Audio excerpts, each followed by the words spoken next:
நம்முடைய தோழர்கள் உங்களை எல்லாம் பார்க்கும்போது எனக்கு மகிழ்ச்சியாகவும் இருக்கும், அதே நேரத்தில் மிகுந்த வியப்பாகவும் இருக்கும். ஏன்னா நேற்றைக்கு இயக்கத்தை ஆரம்பிச்சு இன்னைக்கே நான் தான் முதலமைச்சராக வேண்டும்னு இன்றைக்கு பலர் அந்த ஆசையில வராங்க. ஆனா இன்னைக்கு ஒரு கவுன்சிலர் பதவி கூட எங்களுக்கு தேவையில்லை, ஒரு பஞ்சாயத்து தலைவர் பதவி கூட எனக்கு தேவையில்லை. எங்களுக்கு கொள்கை முக்கியம், சமுதாய தொண்டு மட்டுமே முக்கியம் அப்படின்னு பெரியார் காலத்திலிருந்து நீங்க அதெல்லாம் செஞ்சுட்டு வரீங்க. என்னுடைய தொண்டர்களை துறவிகளை விட தூயமானவர்கள் என்று தந்தை பெரியார் அவர்கள் அடிக்கடி சொல்வார்.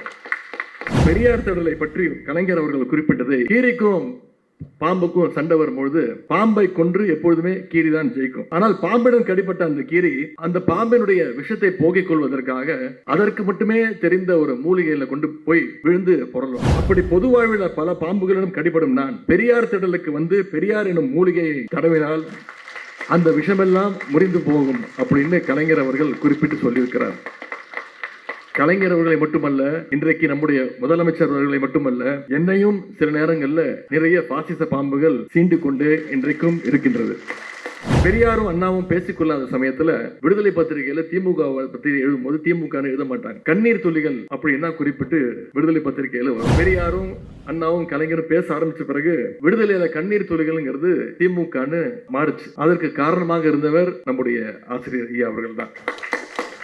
இப்பொழுது கண்ணீர் துளிகளாக இருந்த திமுக இப்போது உங்களுடைய கண்கள்ல ஆனந்த கண்ணீரை வரவேற்கின்ற வகையில பெரியார் வழியில நம்முடைய தலைவர் அவர்கள், முதலமைச்சர் அவர்கள் ஆட்சி செய்து கொண்டிருக்கிறார். மிசா சட்டத்தில் நம்முடைய தலைவர் முதலமைச்சர் அவர்கள் கைது செய்யப்பட்டார். ஆனால் நம்முடைய முதலமைச்சருக்கு முன்னதாகவே கைது செய்யப்பட்டு சிறையில் அடைபட்டவர் தான் நம்முடைய ஆசிரியர் ஐயா அவர்கள். நம்முடைய முதலமைச்சர் அவர்களை கைது செய்து சிறைக்குள்ள தள்ளும் போது அதே அறையில் இருந்து அவரை தாங்கி பிடித்துக் கொண்ட கரங்கள் தான் ஆசிரியர் ஐயாவுடைய கரங்கள்.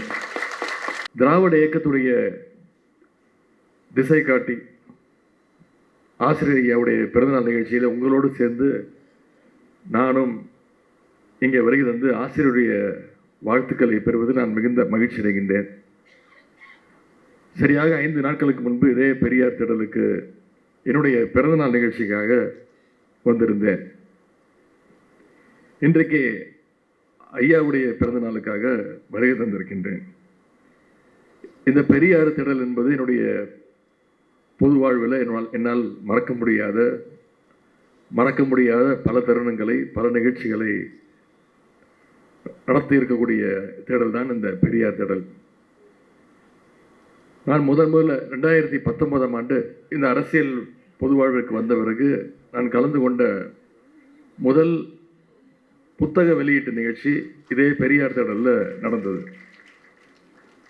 அதன் பிறகு ஏராளமான முறை வந்திருக்கின்றேன். சென்ற மாதம் இளைஞரணியின் சார்பாக திமுக 75 பவள விழாவை முன்னிட்டு அறிவு திருவிழாவை வல்லூர் கோட்டத்திலே நடத்தியிருந்தோம். அப்பொழுது ஆசிரியர் ஐயா அவர்கள் வெளிநாட்டில் இருந்தார், சுற்றுப்பயணர். அவர் சென்னை வந்ததுக்கு பிறகு அவரை உடனடியாக சந்திக்க வேண்டும்